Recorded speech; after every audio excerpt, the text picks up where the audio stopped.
জানেন যে আজকে আন্তর্জাতিক অপরাধ ট্রাইব্যুনালে 3টি মামলা ছিল। গতকালকে আন্তর্জাতিক অপরাধ ট্রাইব্যুনাল থেকে যে কয়েকটি ওয়ারেন্ট অফ অ্যারেস্ট ইস্যু করা হয়েছিল, সেই ওয়ারেন্ট অফ অ্যারেস্টের ভিত্তিতে 3 জন আসামিকে গ্রেফতার করে ট্রাইব্যুনালে আজকে হাজির করা হয়েছিল। একজন মোহাম্মদ আরশাদ, আপনারা দেখে থাকবেন যে বৈষম্য বিরোধী ছাত্র আন্দোলনের সময় একজন ছাত্রকে যে মুখ চেপে ধরেছিল, এই ছবিটি সব জায়গায় ছড়িয়ে গিয়েছিল।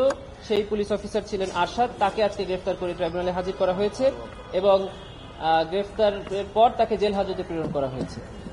পরবর্তী তারিখ 23/2/2025। এটি চাংখারপুলের একটি ঘটনা। আরেকটি মামলায় চঞ্চল চন্দ্র সরকার, তাকেও গ্রেফতারপূর্বক আজকে ট্রাইব্যুনালে হাজির করা হয়েছিল রামপুরা এবং বাড্ডায়।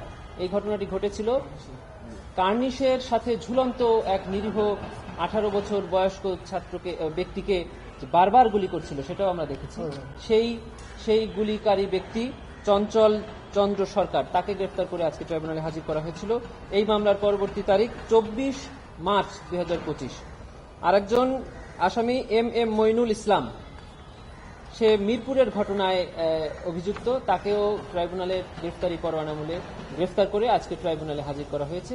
এই 3 জন আসামিকেই ট্রাইব্যুনাল একটি আদেশের মাধ্যমে কারাগারে প্রেরণের নির্দেশ দিয়েছেন।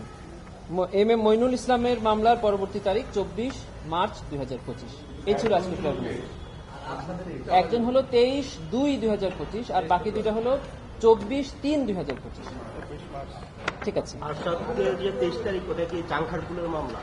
আরশাদ হলো চাংখারপুলের মামলায়, যে মামলার একজন আসামি সুজন হোসেন, সে এখন গ্রেফতারে। 3 জন আসামিকেই গতকালকে জারিকৃত ওয়ারেন্ট মূলে গ্রেফতার করে আজকে ট্রাইব্যুনালে হাজির করা হয়েছে। যে অভিযোগের বিষয়ে আমরা আপনাদেরকে এই মুহূর্তে বলছি না, যখন তদন্ত প্রতিবেদন দাখিল হবে তখন আমরা এই বিষয়ে।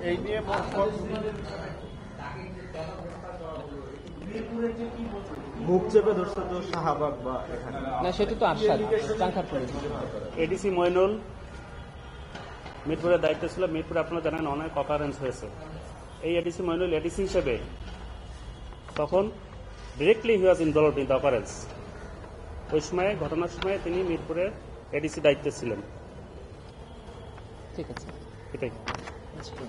এই নিয়ে মোট কতজন আসামি গ্রেফতার হল? এই নিয়ে প্রায় 30 জনের মতো আসামি এই আন্তর্জাতিক অপরাধ ট্রাইব্যুনালের মামলায় গ্রেফতার দেখানো মতে কারাগারে আছে। হ্যাঁ, ওয়ারেন্ট হয়েছে 96 আর এটা 104 জন।